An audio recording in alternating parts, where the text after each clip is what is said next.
It was a calm Sunday in June 1991, and every television in Japan was tuned to the same channel. The nation held its breath as history was about to be rewritten. Streets were quiet, living rooms were full, and hearts were pounding with pride. The entire country watched as the orange and green Mazda 787B roared into the night, carrying with it the hopes of a nation that had long been seen as an underdog. For the first time ever, Japan stood on the brink of achieving the impossible, victory at the legendary 24 Hours of Le Mans. It wasn't a battle fought with weapons or soldiers, but with fuel, endurance, and pure human will. This was the most demanding race on Earth, where machines and men were pushed beyond their limits. And against all odds, the little team from Mazda was about to dethrone the giants. But the story isn't really about champions. It's about the ones who were never meant to win. The team from Mazda had no business being at the top.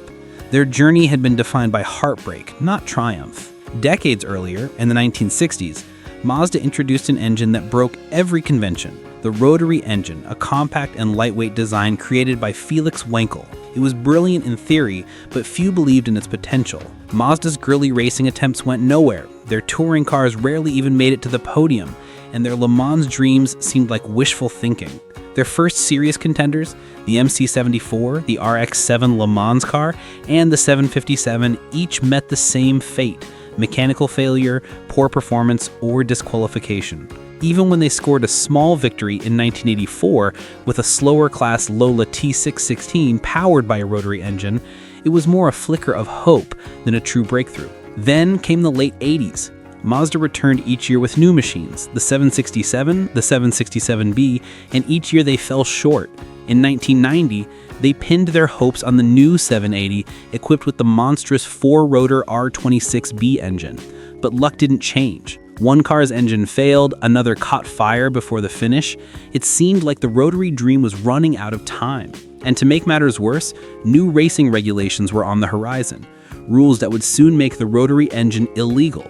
The FIA planned to replace the wild experimental engines of the 80s with standardized 3.5-liter units similar to Formula One, starting in 1992. The legendary scream of the rotary was about to be silenced, not because it was too fast or too loud, but because the rulebook said so. So in 1991, Mazda knew this was it, their final stand. One last chance to prove that the rotary engine wasn't a failed experiment, but a masterpiece. Engineers tore down the old 787 and rebuilt it from the ground up. What emerged from the workshop was nothing short of revolutionary. Designed by Nigel Stroud, an engineer with Formula One and Porsche experience, the new 787B featured a full carbon fiber monocoque chassis, lighter, stronger, and more aerodynamic than ever before. Every inch of its body was sculpted in the wind tunnel to slice through the air on the Mulsanne Straight. It even featured carbon brakes, a technology few teams dared to use at the time. At its heart was the refined R26B rotary engine, now equipped with ceramic apex seals, 3 spark plugs per rotor, and a continuously variable intake system that allowed it to stay in its power band almost constantly. The result was staggering, nearly 900 horsepower on tap, later tuned down to about 700 for endurance and efficiency. That might sound like a step back, but in a 24-hour race, speed means nothing without reliability. And for the first time ever, Mazda had both. The rotary engine that had once been mocked for its fragility had become one of the most efficient and durable power plants on the grid. During practice, drivers weren't chasing the fastest laps.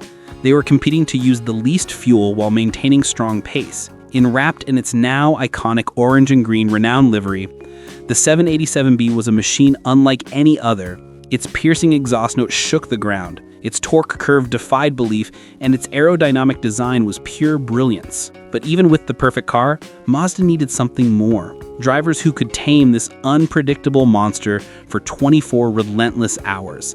And that's where this story truly begins. What Mazda got for their final attempt at Le Mans wasn't a dream team. It was a collection of misfits. Their lineup looked more like the cast of an underdog movie than a group of professional racers. Leading the charge was a Belgian driver named Bertrand Gachot, joined by Germany's Volker Weidler and Britain's Johnny Herbert.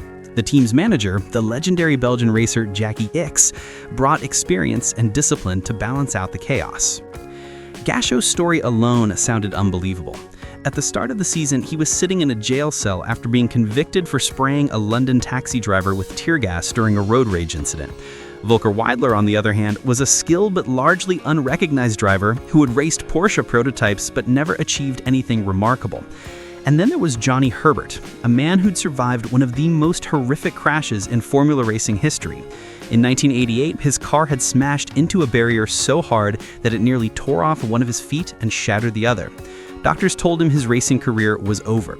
Yet, just a year later, he defied every prediction, returned to the cockpit, and refused to quit. His injuries left him unable to sprint for a Le Mans-style running start, but once in the car, he could still drive like no one else.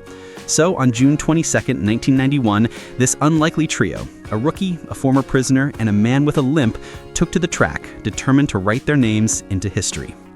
At 3 p.m. sharp in France, the 24 hours of Le Mans began. The Mazda 787B, carrying number 55, rolled off the grid from 19th position, even though it had qualified higher.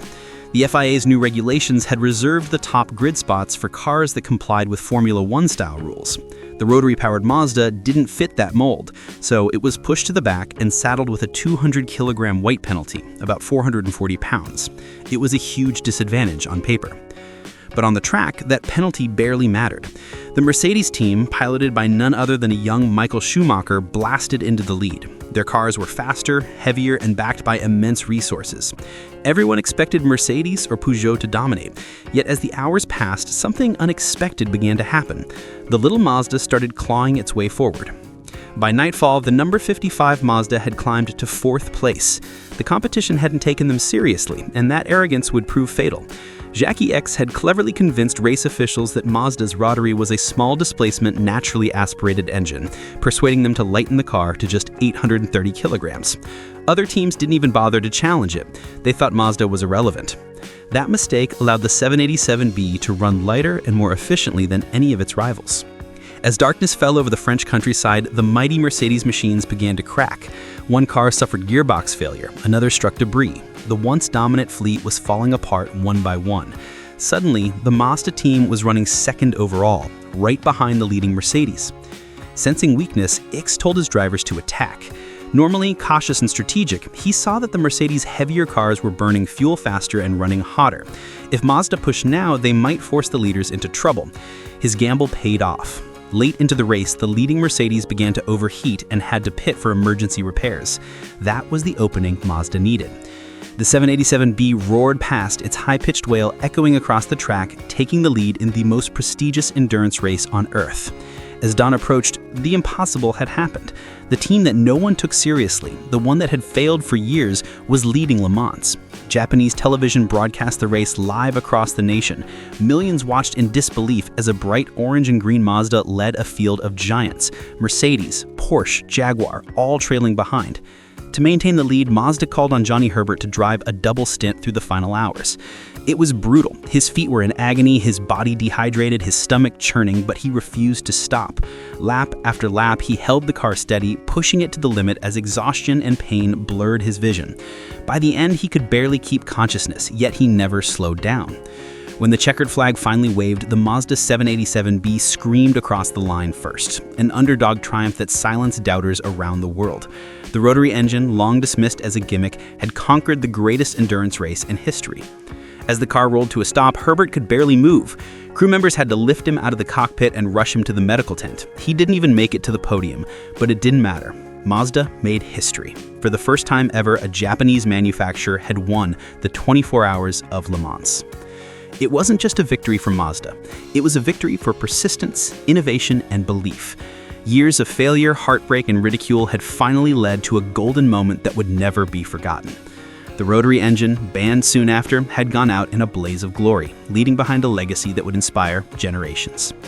And that's how the Mazda 787B, a car no one expected to win, changed motorsport forever.